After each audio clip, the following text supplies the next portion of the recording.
Is visualized on colonoscopy, which may not represent the deeper bowel layer or entire GI tract. Individual results may vary. Ask your doctor about Tremfya today.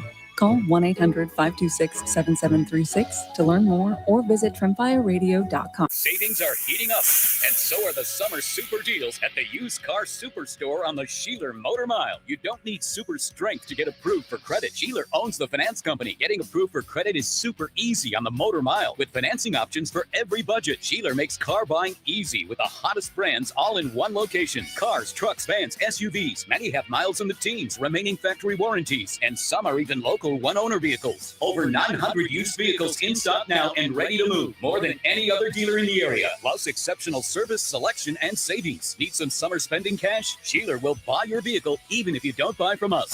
Plus super money for your trade. Volume selling means volume pricing. And we've got the volume with over 900 used vehicles in stock now. No games, no gimmicks, just summer super deals at the used car superstore on the Sheeler Motor Mile. Your premier used car dealer. Locally owned for over 50 years. I-81 exit 118C in Christiansburg. Call 866-SHEELER1. Always open at Sheeler.com.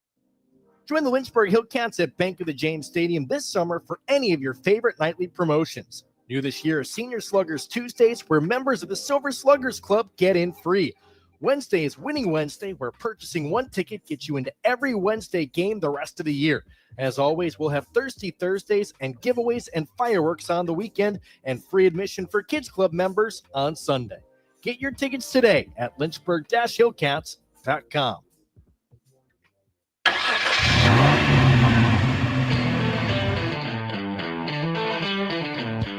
You're stepping into the fast lane on the VTRN Sports app.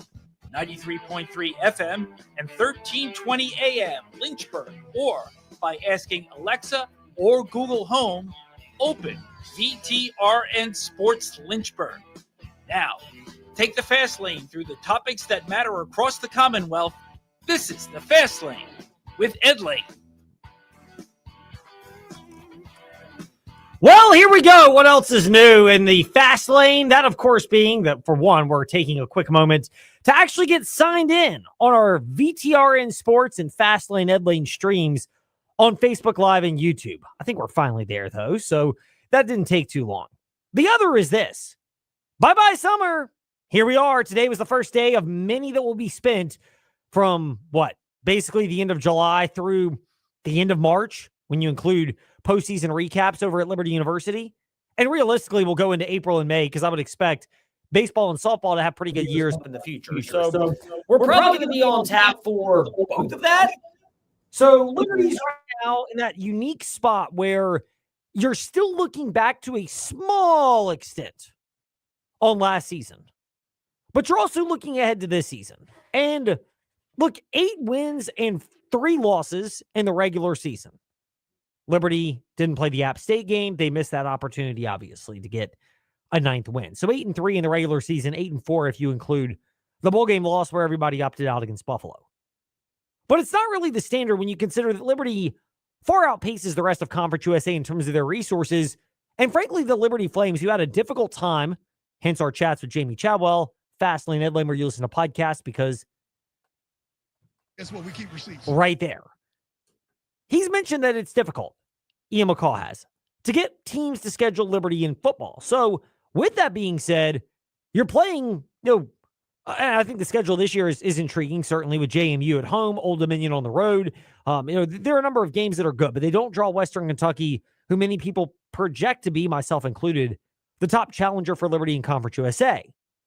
So when you're in that spot, you should outpace everyone else. The expectations are there. And on the one hand, expectations can make it challenging. But on the flip side, it is why you're paid $4 million in base salary reportedly for Jamie Chadwell. And obviously he eclipsed $5.5 million when you include all the bonuses from the 2023 Fiesta Bowl and Conference USA regular season and championship game, championship season. So, with greater, dollar bills, y'all, comes greater expectations for the Liberty Flames. Totally fair with that. I have no problem with that. But also part of it is this. When you're in an era where we are right now, players are getting paid, coaches have always gotten paid. I don't think very many of them are getting played. I think most of them kind of get the gist of the game at this point. But there's a level of self-reflection. Look,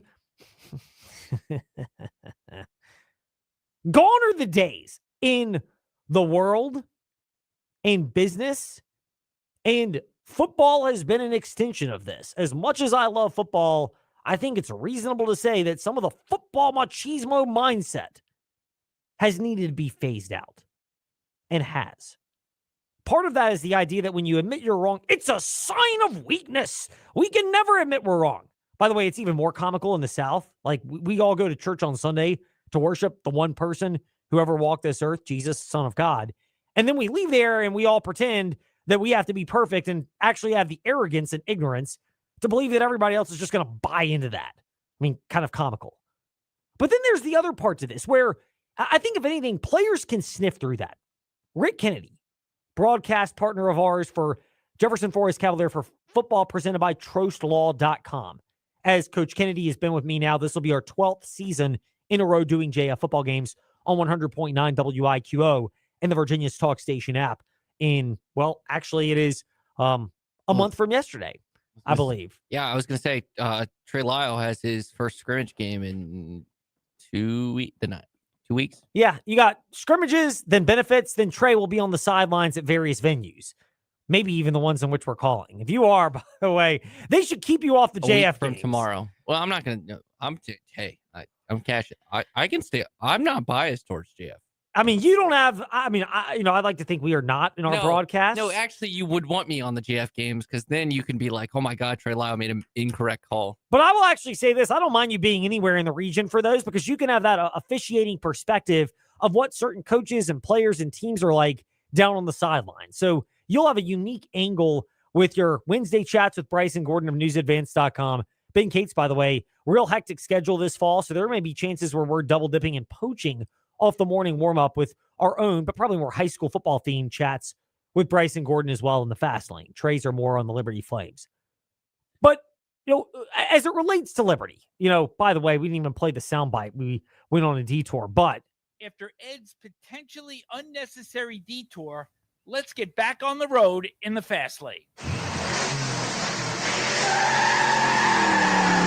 the thing we were mocking that got all this started is that Coach Kennedy from JF Cavalier Football, presented by TrostLaw.com, speaking with high school players who may not crack their voices like mine just did a second ago, but Coach Kennedy's comment has been, and he obviously coached at different spots in the region. JF, Glass, has ties to Doug Smith from Heritage and Appomattox. Like, he's been very well versed, particularly in the Seminole District, part of his great knowledge and insight in our broadcasts, if I might be slightly biased. He said that kids can sniff out BS better than anybody. Like, they have a stronger BS detector. Well, if you're going to be a coach in this day and age, especially where players have more power than ever before, as Melissa McCarthy would remind us, coaches still have lots of power, but so do players. They also have lots of power. That if you try to feed them BS, they will give it the Rejected treatment, as our friends from that infamous hair gel commercial from back in the day would do. Like, they're just not buying it, and they don't have to. It's not the old because I said so that, again, may work with my 7-year-old twin boys, although I try to really avoid that. I like to give them explanations, but if I explain it, the explanation 6 different ways, and 6 is not in the mix to get it done, then at some point, because I said so comes out, and I think they're doing it just to test me. But kids can sniff that out. So the start of Jamie Chadwell's press conference today was very revelatory for all of this. And if I'm a Liberty Flames fan, going back and watching the full clip, which is posted at aseaofred.com, if it's not there, it'll be up soon, as well as their feeds. We have our own individually cut bites at Fastlane Edlane on Twitter and Instagram, and it gets linked up to Facebook as well. But Jamie Chadwell, I think the start of him talking about the cultural differences between last year and this year, I don't know if it's the right order, but this is the part that I think you have to remember, contextualizing, and why, if you're a Flames fan, you like this. Because Jamie Chadwell, to his credit, I think he deserves a lot of praise for not shying away from the questions that were asked about culture in 2024 and comparing it to 2025. You're not going to want to dwell on that throughout the entire season, but it's a story from last year that is a part of the story shaping the narrative around the Liberty Flames this year and whatever the season is. They get it right, they play better, they do more to live up to their potential. They don't get it right, they have more problems. It doesn't go the way the Flames fans and Liberty management and coaches and players anticipate. By the way, I tend to believe it's going to be the former. I think Liberty will get it back on track this year. But that opinion aside, if you're going to do this right, if you're Jamie Chadwell, it's not the old, let's pretend that's in the past and not really address it. If culture is part of what you're discussing this year for the Flames, and it will continue to be a storyline throughout fall camp and throughout the season, you can't just ignore the cultural issues from last year's team. But it's not just the players. Yes, there were a lot of player concerns as well. But if you're a coaching staff member, part of your job and part of what great leaders do regularly is look at ways they can be better. And I give Jamie Chadwell a lot of credit for not going into the old, I'm never wrong. You can never question or doubt what I have to say. Look, he's the leader. He's the final voice. But he's looking introspectively. And he brought that up and was very candid when speaking with us today about what he's learned as a coach. And if anything, if I'm a Flames fan, I am eating this up like catnip. I think you're learning. I think you're learning every year. Last year was probably the most I learned on not what to do in a long time. Things that as you're learning the new landscape and okay, I think this will work. And what I did learn is you can't let it take your joy, and you can't let it be personal. I did learn that through that. A lot of things I took personal, and so from my standpoint, when maybe I don't have my joy, then that comes down to the rest of the team, right? And so I learned that the hard way. And so no matter what we go through with challenges that it faces, at the end of the day, you got to enjoy as a coach. You got to enjoy what you're doing. You got to enjoy who you're doing it with. And so I did learn that through that. I think it's great for Jamie Chadwell to be vulnerable about that. And there's even more to that answer of what we played, but the gist of what we just shared from Jamie Chadwell, speaking with the media this afternoon and speaking to Flames fans as well, is that he's looking at how he lost his joy last year. I think it's great to have that mindset because players, again, can see whether you do have that or not. And therefore, part of your job as a coach is to create a mindset in an organization and a structure where the players, the employees, let's call them what they are, but it's like in any job. And, coaching is a job. Playing now is a job. If you're in the rev share era and Liberty's a full participant in that, you're getting paid. Part of your objective is to try to make it worth and desirable for players to be there. And some of that does include, and this is where you can pinpoint, Jamie Chadwell learning to do things better and how he mentioned that in that first bite we played. But some of that is understanding who not to have in your organization.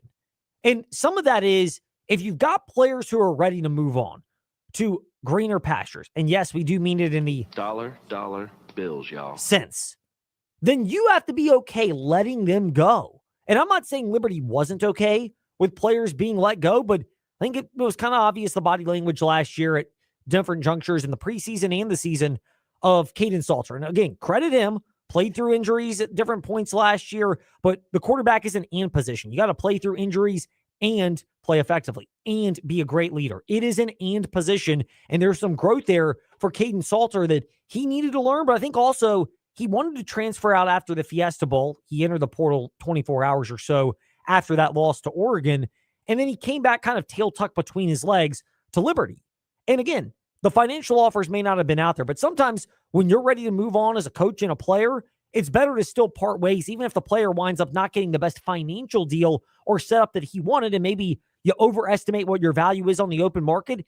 If you're just not ready to be around, it might be better. And, I'm not saying Salter was the only sour grapes player, but again, as a quarterback, you were in charge of instilling the right level of leadership. And it's not just at Liberty.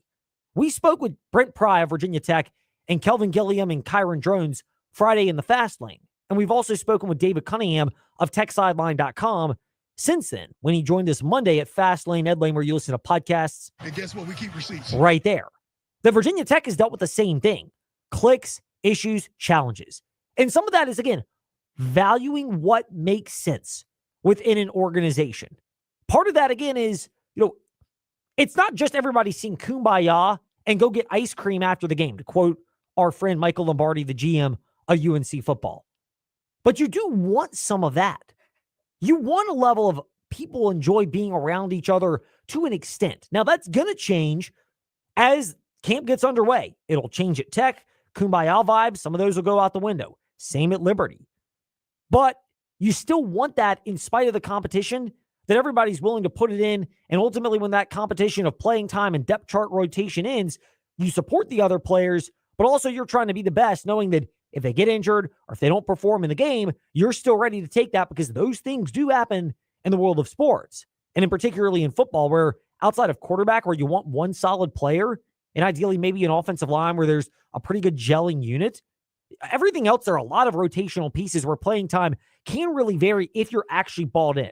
And so I think some of this is coming into camp with the right mindset of enjoying being around each other and what it can mean going forward. They enjoy being around each other. I think too that there's a camaraderie that we're in this together. Not looking where they're going or where they've been or what's down the road. Really, just enjoying the opportunity of being here.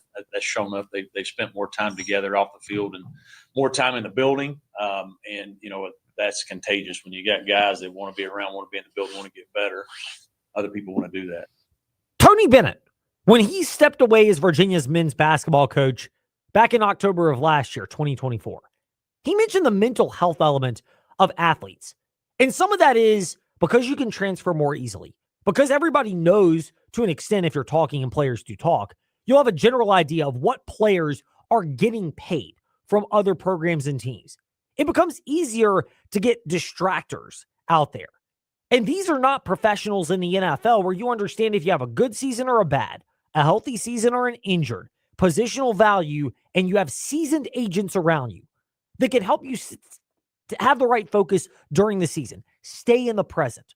College players are having to learn this. And I think it's also on programs and coaches to have the right support staff in place and understand that, hey, if you want to leave somewhere after the season because you had a good year, if you're Jamie Chadwell, he's made these comments before about Liberty, understanding that, it's closer to probably a JUCO model, not completely, because I think some of these people still want to be at Liberty University, but a lot of these programs, even at the top end, players will transfer from one blue blood to the next. We'll just throw it out there. But Andrew Makubo was an example. Went from Clemson to Texas. We see this all the time. Former Liberty player. CJ Daniels went to LSU. Then he went to Miami, from one big program to the next. These things are going to happen. So if you're in the spot where Liberty is, finding the ability to help guys understand that, hey, whatever happens after the season is going to happen after the season. But it's in your best interest to stay focused in the present. And I think it was a hard thing last year. We all know about Caden Salter, but he's not the only one of Liberty players that were looking at the transfer portal or seemingly had their eye on opportunities elsewhere. Look, again, in college football, you just don't have that level of advisory. I don't count Uncle Bob or your close personal friend Tim, or insert your person here of choice, who is your, I'll use air quotes for those that are watching at Fastlane, Ed Lane, and VTRN Sports on Facebook Live and YouTube. Yes, the sarcastic look is coming when saying that these players' advisors are not exactly the type of advisors that resemble what you would find in the NFL, where you have seasoned agents who can work on your behalf and say, look, we're going to knock out a contract right now. It's best to wait to hit the open market, but you stay present in the current present on your job and we'll handle the rest. And you can sit there and go, yeah, I kind of have an idea that Drew Rosenhaus has been doing this for a couple of decades, or that CAA or Athletes First or insert your other group have been doing this. Like Uncle Bob ain't the same thing as Drew Rosenhaus.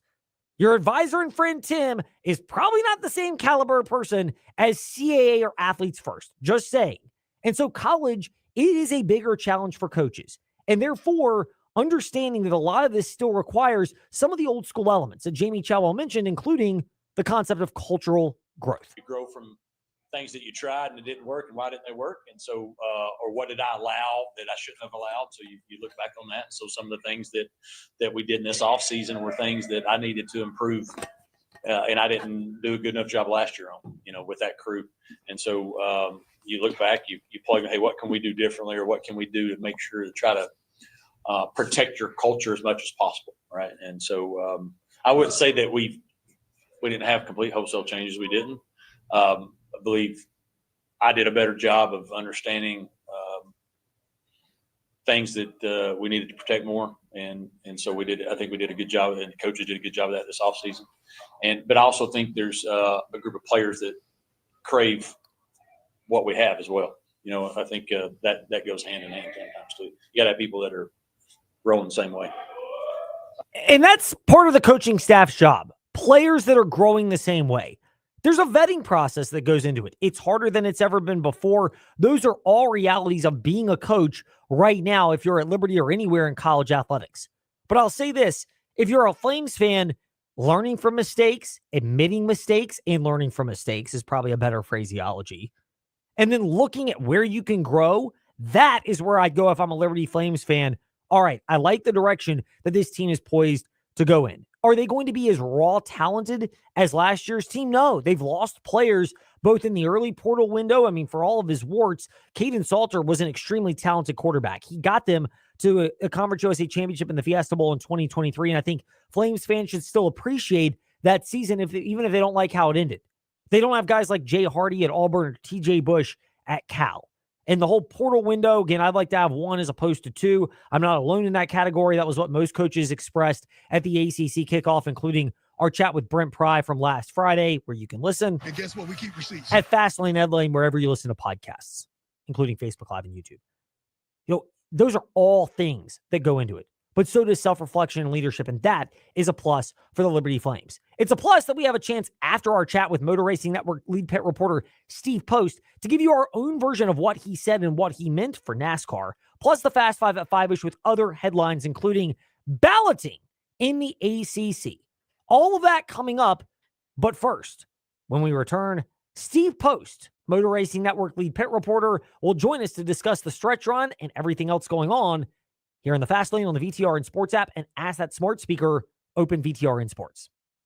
The savings are huge at the big summer sales event going on now at Magic City Chrysler Dodge Jeep Ram in Bedford. Save up to $10,400 off MSRP on a new 2025 Ram 1500, or save up to $7,700 off MSRP on a new 2025 Jeep Grand Cherokee Limited. Plus, we have over 230 incredible pre-owned vehicles in stock, marked with huge discounts. Don't miss our big summer sales event at Magic City Chrysler Dodge Jeep Ram in Bedford, 1750 Independence Boulevard, MagicCityBedford.com. Gorgeous blue waters, friendly people, the most beautiful island in the world. Getting to the Caribbean is hard, but experiencing it is easy at the Caribbean Jerk Pot. Oh yeah, come enjoy the best taste of the Caribbean with simples like jerk chicken and oxtail, authentic season, hot, mild, spicy as you like. You can order from 1 to 7 p.m. weekdays on DoorDash or Grab, or browse the full menu at CaribbeanJerkPot.com and call us to spice up your private event at 434-426-4047. We'll come and bring the Caribbean taste to you. As a mom, I want to enjoy my time with my family and not energy-draining, time-consuming projects.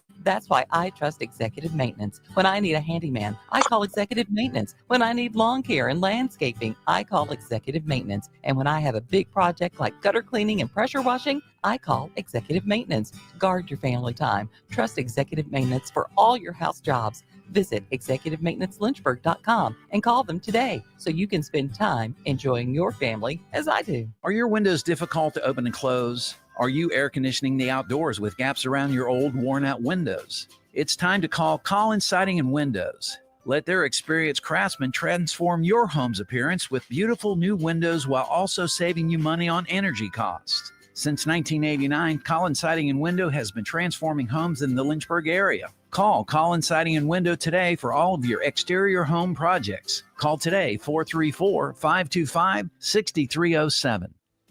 Thank you for listening to VTRN Sports. As an appreciation, we're ready to reward one lucky listener each month with a $100 gift card to InsaneRadioDeals.com. It's simple.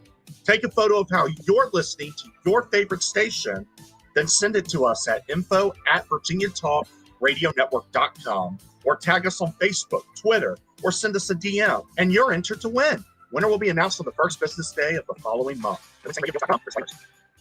Head to Lynchburg-Hillcats.com to lock in your tickets for the Lynchburg Hillcats this season. Now here's VTRN Sports.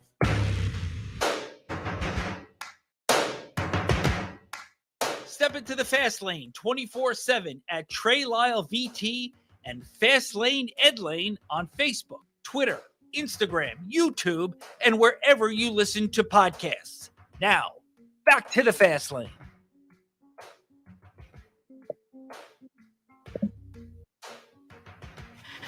NASCAR news, nuggets, and stories. We'll get to some of those, but NASCAR, the reports came out today. They will not return to Mexico City next year. They're also not returning, reportedly, to the Chicago street race next year. However, that was announced. Yes, that has already been announced. The reports are, any time it comes from Jordan Bianchi, The Athletic, and or Adam Stern of Sports Business Journal, they are the two best, in my opinion. Sorry to you and your friends at frontstretch.com, Trey.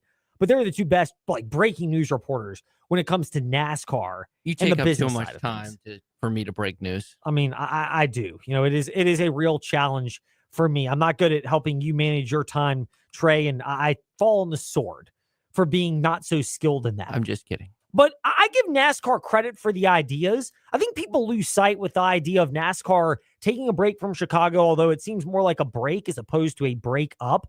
And maybe the same thing with Mexico City.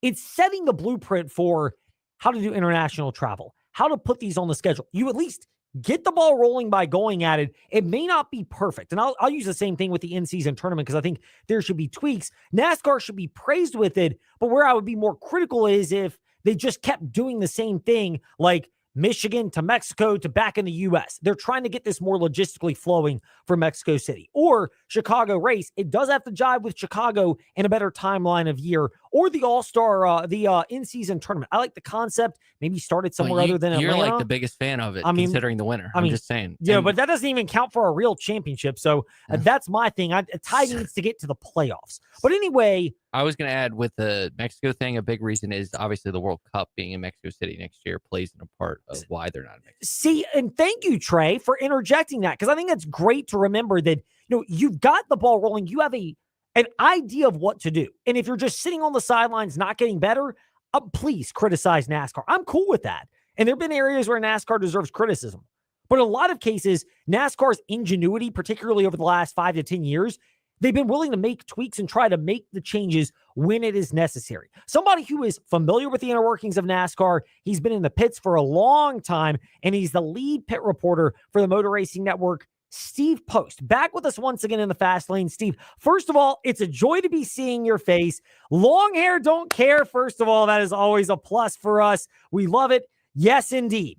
Second of all, how much does NASCAR deserve credit for not just trying new ideas, but continually being willing to pivot, even if it means you may take a break in the short term to try to make sure you improve upon ideas from one year to the next?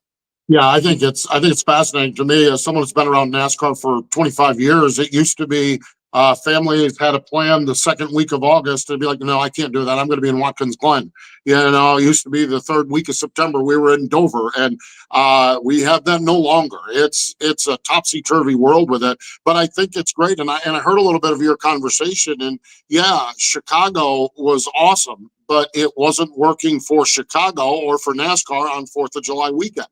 And we apparently couldn't find a date that worked within all the inner workings. And so let's set it on the shelf. Mexico, same thing with the World Cup down there and everything. It just didn't work. But I think that it's great because I think we will revisit Chicago again. It sounds like we're going back there in another year or two. I think we will revisit Mexico again. But, we've had the problem within NASCAR where it's like, where are all these dates going to come from? We only have 38 dates. We have 36 races plus the 2 races. And I think what I'm seeing, and I always thought this with tracks that have 2 races.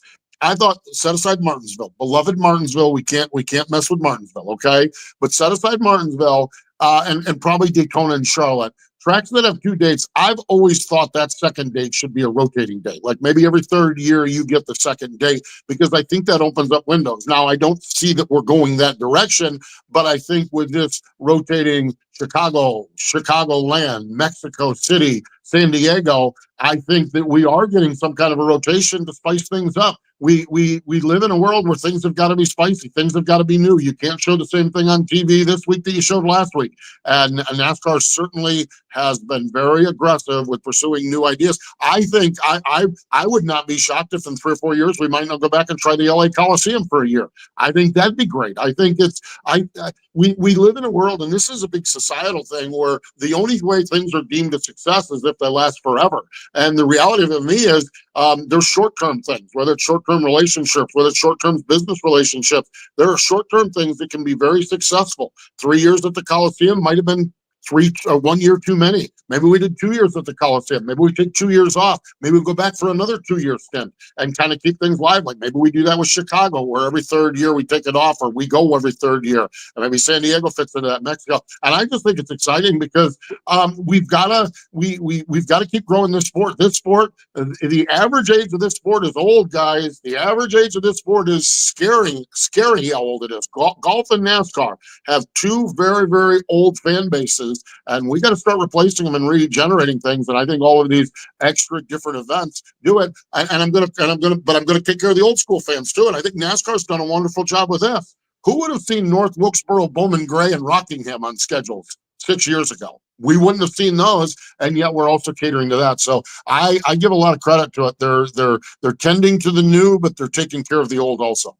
It's a delicate balance to kind of blend both of those together, Steve. And I think people often forget that, which is why we're glad you can remind us today in the Fast Lane is Steve Post of Motor Racing Network, the lead pit reporter, and at the Postman 68 on Twitter and Instagram is with us today to do some of that for us. For NASCAR, some of this is the experimentation, and you hear about an idea and then a couple of years later it comes to fruition. How much of this is the understanding for NASCAR that if it's in a NASCAR owned or an SMI, Speedway Motorsports owned venue, there's a reasonable amount of flexibility ping-ponging from one venue to the next. But when you're talking about LA Coliseum or street races or international races, these are logistically much larger. And then on top of that, you did it to get to Mexico this year, but in a perfect world, you don't want to have to go from Michigan down to Mexico, then back into the United States. So you try it sometimes to just get the ball rolling, but inevitably, when you're putting all this together, you also have to try to fit it into a schedule that is not just deathly killer on these teams.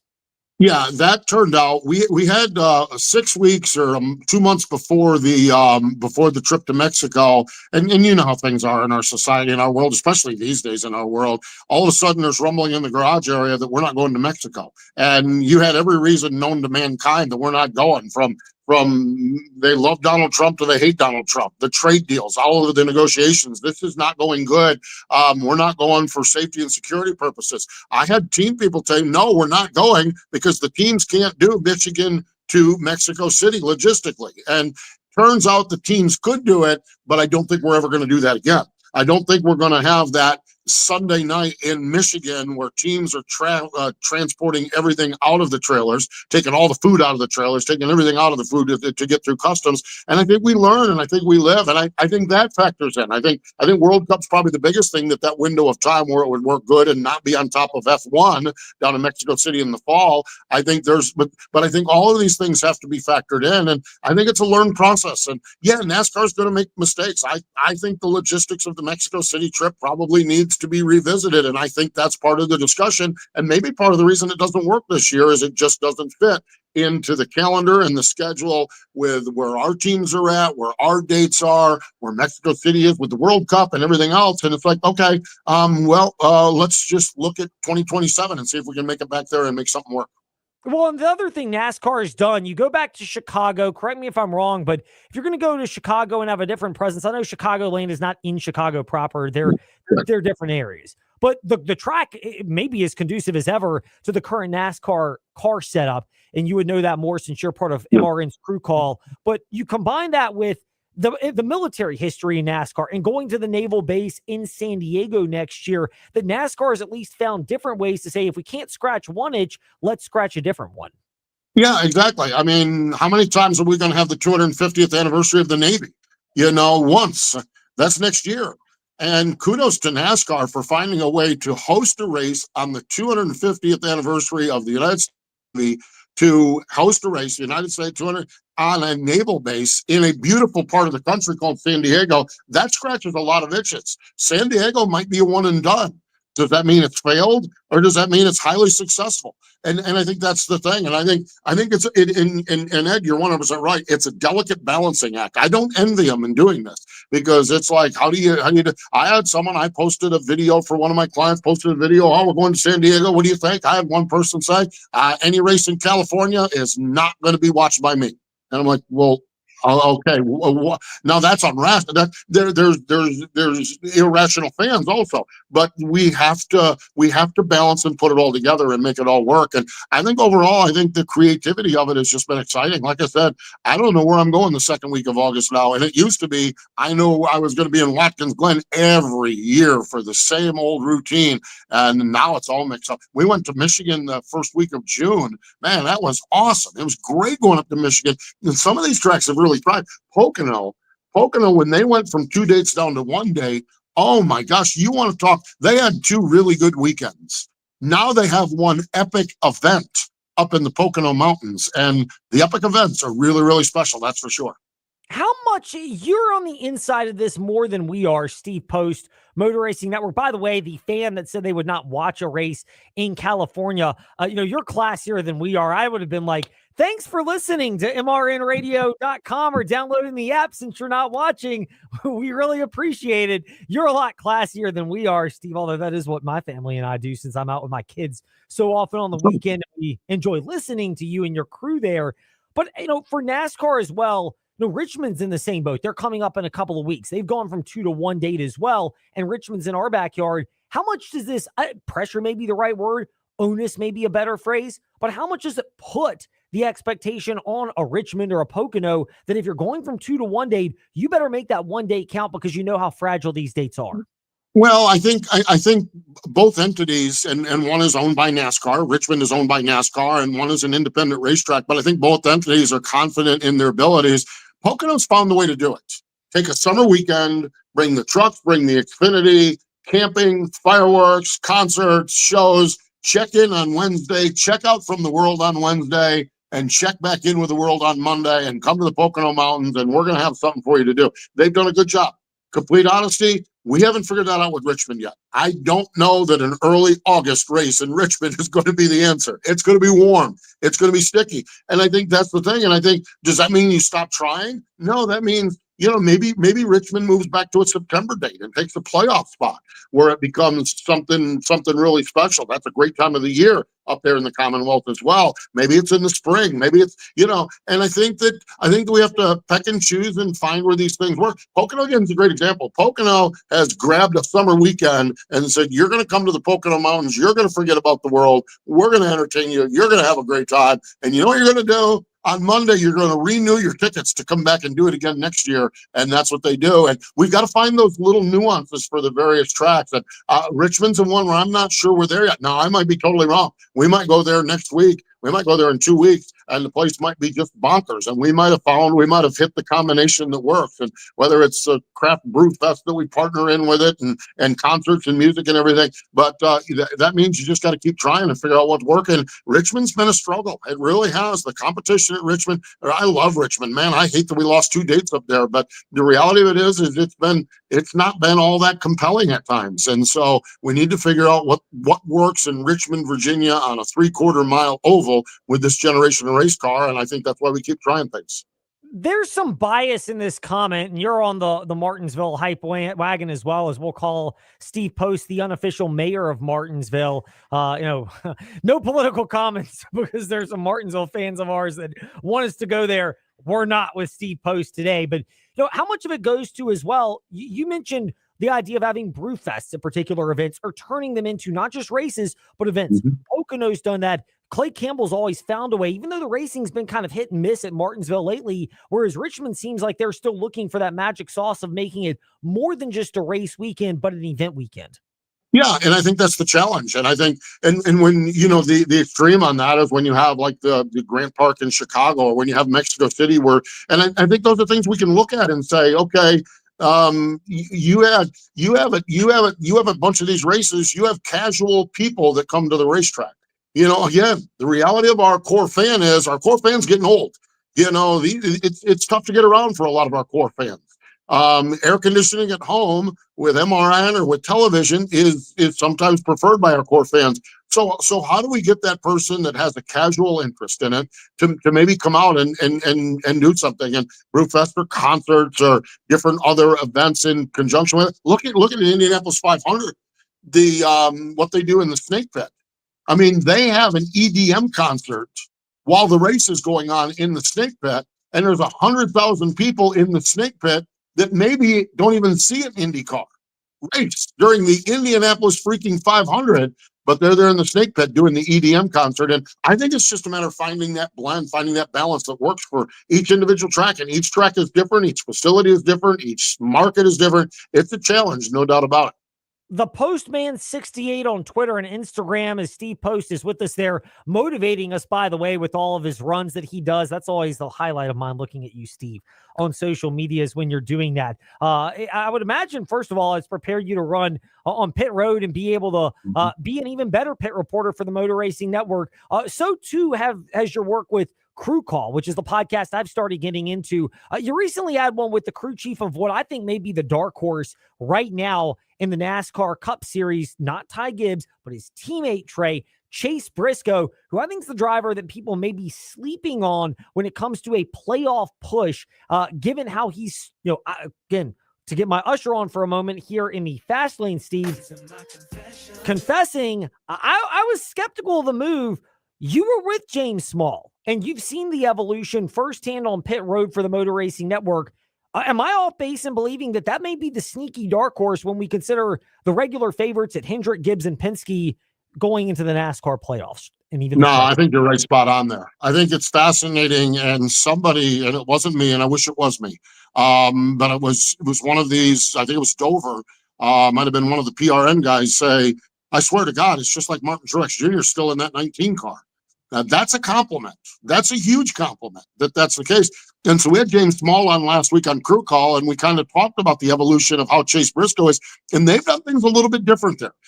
Generally speaking, and I do Crew Call with Todd Gordon. Todd's, of course, a championship-winning crew chief, won the championship with Joey Logano, a lot of success with Ryan Blaney up at Team Penske. And Todd's philosophy is you kind of figure out what your driver needs and try to give them that in the race car. Joe Gibbs Racing and James Small has kind of done this backward.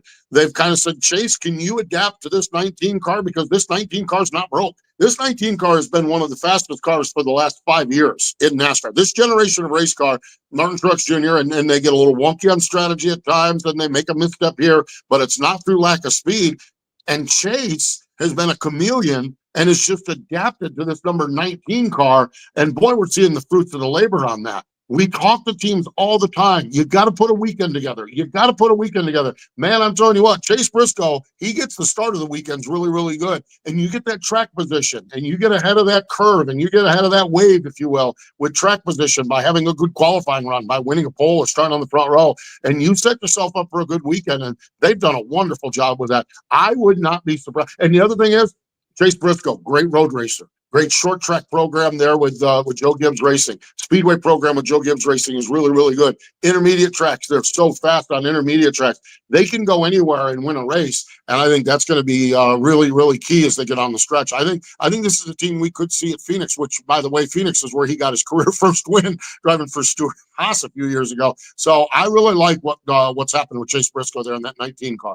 We will wrap it up from that conversation that you and Todd Gordon had on Crew Call, the MRN podcast, when you spoke with James Small a week or so ago. Just check it out, Crew Call, wherever you listen to your podcasts. But how much of this is also the fact that Chase Briscoe not only is fitting and adapting to the car, but James Small's ability to communicate and maybe relate with Chase Briscoe in a way he did with Martin Truex Jr., particularly on the value of crew chiefs and what they need to do. I thought the phrase was great. Estimating versus guessing. And if you're guessing, it's kind of a blind shot in the dark, versus estimating is you're getting it close and then trusting that you have the driver with the talent and the right mentality to be able to get the thing over the top. Yeah, James was brilliant with that, and I just literally was taken back by it because we all talk about, man, you guys struck it right, you hit it right, you hit it lucky, and there's just so much knowledge and wisdom that goes in that, and I think that's the thing, and I think that dynamic, that crew chief driver dynamic, and let's go to a little different level with this, okay? Remember when Ray Evernham and Jeff Gordon started? Ray was the heavy-handed boss. Jeff was the young kid learning the ropes. Well, over time, all of a sudden, Jeff's like, Ray, you don't need to tell me how to drive this race car. And the next thing you know, they're going in different directions. Chad Knaus and Jimmy Johnson, the last year or two together on them was painful to listen to on the radio because you had Chad Knaus telling Jimmy Johnson how to drive a race car. And in Jimmy's early days, that was great. But Jimmy, as he gets later on and has 6 or 7 championships, he's like, dude, you don't need to tell me how to drive the race car. So you get that balance, and when you come in with a veteran like Martin Truex Jr., with a guy like James Small, you're dealing with a champion. You're dealing with a veteran, and you've got to work in the way you communicate with him. Then you get Chase Briscoe, who has not had a great opportunity. Yeah, he got to drive his hero, Tony Stewart's car, and he won some races in Stewart-Haas Racing Equipment, which speaks volumes, by the way. But he knows that this is his big chance. This is his best opportunity, and James can take a little bit different tone, a little bit different tact, and they can put this together, and he can sell these guesstimates, these things. He can sell them to Chase a whole lot better than maybe he could Martin. Chase gets by the way, he's fat, dumb, and young out there just saying, well, James says this is going to work, and he wheels it off in turn number 1, and it does. So it's fascinating. The crew chief driver dynamic is fascinating, and the James Small, I think one of the assets of that team is the James Small Chase Briscoe dynamic. We'll wrap it up on this. I need to get my usher on once more and confess, because you brought up an interesting point about, the latter years of Jimmy Johnson and Chad Knaus and Jeff Gordon and Ray Evernham. You've got the experience working with Todd Gordon on the MRN Crew Call podcast. You're the senior pit reporter, Steve, for the Motor Racing Network. So you've been in the pits for decades around there. How much of this, take us inside NASCAR for a moment to wrap it up. How much of this when crew chiefs that have been successful, with drivers that have been successful, when they split, how much of it is new blood? How much of it is, as the driver evolves, the crew chief has to evolve, or the crew chief needs to go to a different scenario and situation? I think that's exactly what it is. I think everything evolves. And I think the first edition of Jimmy Johnson was a young kid that needed someone to tell him what to do. The 7-time champion Jimmy Johnson not only didn't need anyone to tell him what to do, but then he got to the stage where on the radio he'd bark right back. Well, Chad Knaus is a heavy-handed crew chief, and you're not going to have a driver bark right back at you. And so things evolve. We all evolve. It's just relationships evolve, friendships evolve, businesses, work revolves. How we do this evolves, and it's how you adapt to the evolution of it. And I think sometimes when you have an intense relationship, like a driver-crew chief relationship, with two intense, highly trained, highly skilled professional athletes, hey, face it, athletes have egos. That's the beautiful thing about them. That is 0% of that is meant to be negative. Athletes have egos. Those egos are what makes them great. But those egos are the ones where the crew chief tries to tell you how to drive, or the driver tells you how to crew chief. That's where those problems come. And I think that happens. And I think that's why a blended relationship like that is tough to maintain for years and years and years. Steve, thank you so much for your time in the fast lane, for going a little bit extra when we were not anticipating it, but your wisdom was so great we couldn't help ourselves in asking questions. We will keep it locked to the Crew Call podcast as that drops this week, plus the Postman 68 on Twitter and Instagram for your updates, including racing. And one of these days I'll have to come down there and pick a 5K or a race that you're running and try to join you in it. I know, Ed. Yeah, I got to get out the door. I've got a run club here tonight. I got to get out and get a couple miles in. That's right, because it's only 97. It's only 97 degrees. Oh my goodness! It's we're breathing water out there, is what it feels like. It is just brutal running in this weather. It's not just you. It's not just you. If you feel slow, everybody tells me it's the same thing. There's going to be a lot of walking in my future over the next hour or two. That's for sure. It feels that way, Steve. Thank you so much. We love catching up with you and appreciate it. Great to catch up with you guys. Thanks for the time. Indeed. Steve Post with us here in the Fast Lane. When we return, some other thoughts that we have on what we just discussed with Steve, plus some other developments, ESPN, Coach Prime, all of that when we return here in the Fast Lane. Super deals at the used car superstore on the Sheeler Motor Mile. You don't need super strength to get approved for credit. Sheeler owns the finance company. Getting approved for credit is super easy on the Motor Mile with financing options for every budget. Sheeler makes car buying easy with the hottest brands all in one location. Cars, trucks, vans, SUVs. Many have miles in the teens, remaining factory warranties, and some are even local one-owner vehicles. Over 900 used vehicles in stock now and ready to move. More than any other dealer in the area. Plus exceptional service, selection, and savings. Need some summer spending cash? Sheeler will buy your vehicle even if you don't buy from us. Plus super money for your trade. Volume selling means volume pricing. And we've got the volume with over 900 used vehicles in stock now. No games, no gimmicks, just summer super deals at the used car superstore on the Sheeler Motor Mile. Your premier used car dealer. Locally owned for over 50 years. ID1 exit 118C in Christiansburg. Call 866-SHEELER1. Always open at Sheeler.com. Your home is more than just walls and windows. It's where life happens. And at Right Choice Construction, we get that. We're not just builders. We're fathers, mothers, neighbors, just like you. And every nail and every beam reflects our commitment to creating a place you're proud to live in. With Right Choice Construction, you're choosing a team that's been perfecting the art of building for years. So build with us, build with experience, build with quality, build with Right Choice. The Salem Red Sox come to town July 29th through August 3rd, and the Lynchburg Hillcats are bringing fun for every age. On Friday, make sure to get to the gates early as we'll have another special giveaway for you. Saturday will feature our Military Appreciation Night with post-game fireworks. Then on Sunday, bring the kids for a meet and greet with everyone's favorite healer, Bluey. Get your tickets today at lynchburg-hillcats.com. Your next experience is awaiting you at InsaneRadioDeals.com. With summer heating up, these deals are only getting hotter. Check out great deals from Rise Up Climbing, 4-day passes to Floyd Fest 25 Aurora, Aquatrek Adventure Tri-Scuba classes, and much more.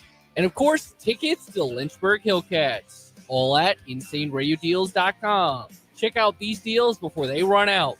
Summertime at InsaneRadioDeals.com. It's just heating up.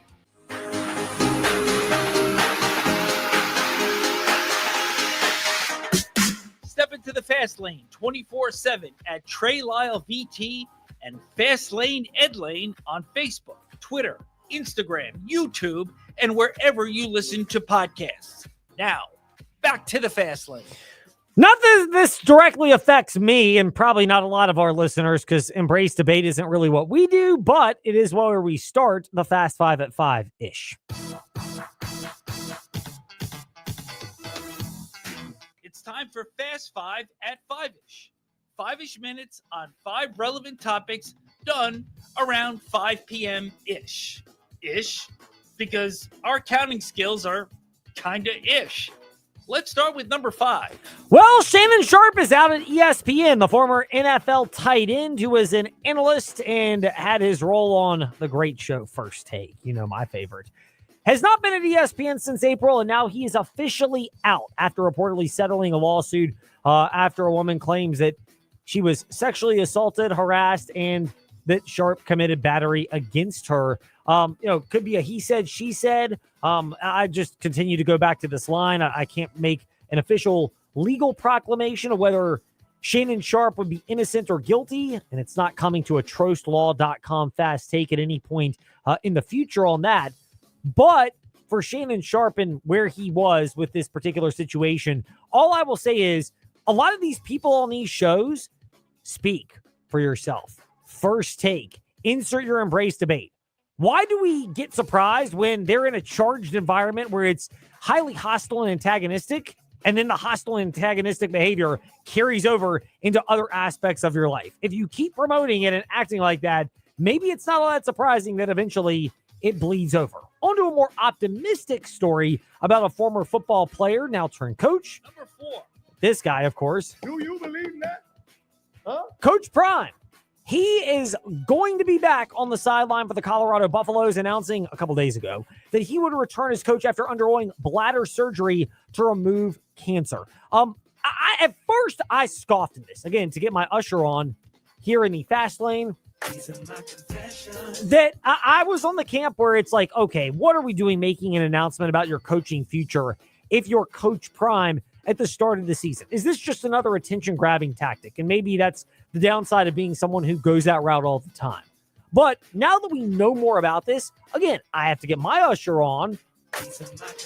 And I have to admit that, I was a little bit presumptive when it comes to that, because I think it's great that Deion Sanders is raising awareness for men getting screening as they get older. Sanders has had a number of procedures, I think 13 in the last couple of years, including the amputation of a couple of toes. So a lot of this is the toll that football takes on you the further you go. And I think it's worse for older players because there are more medical advances now and there's more knowledge of how to handle these type of situations than there ever was before. But you're still sacrificing your body. It's admirable, but it's also admirable how Deion Sanders has raised awareness because of that. Meanwhile, number 3, polls are out for the ACC preseason. Here's a shocker. The Clemson Tigers have been tabbed as the preseason favorite in the ACC. If you followed anything with us in the fast lane, I've got Clemson over 9.5 wins. I've got them at plus 150 to win the ACC. I've got them at a 22-1 average when you include boosts and everything to win the national championship. I am loaded up on Clemson. When I saw the first mock draft for 2026, yes, I'm that nerdy. As soon as the 2025 draft was done, I looked at the first one. And not saying these are going to be completely accurate. They're more talent assessments. But Clemson had 7 to 8 players in these first rounds regularly. And they're at premium positions. Quarterback, O-line, D-line / edge rusher, cornerback, wide receiver.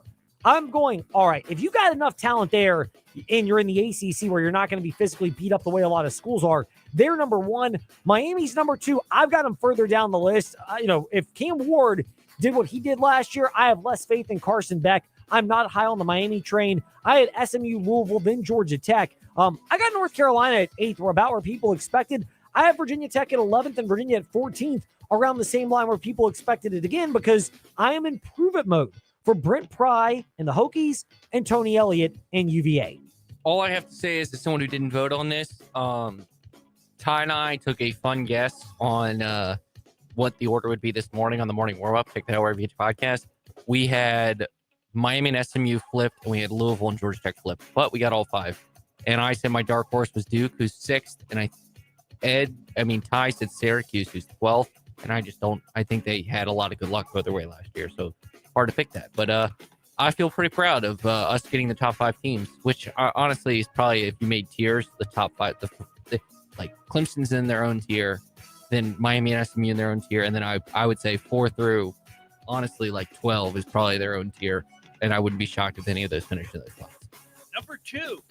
We didn't get to this as much as we should have, although Seawall did with us Monday in the Fast Lane at Fastlane Medlane, where you listen to podcasts. And guess what? We keep receipts. Right there.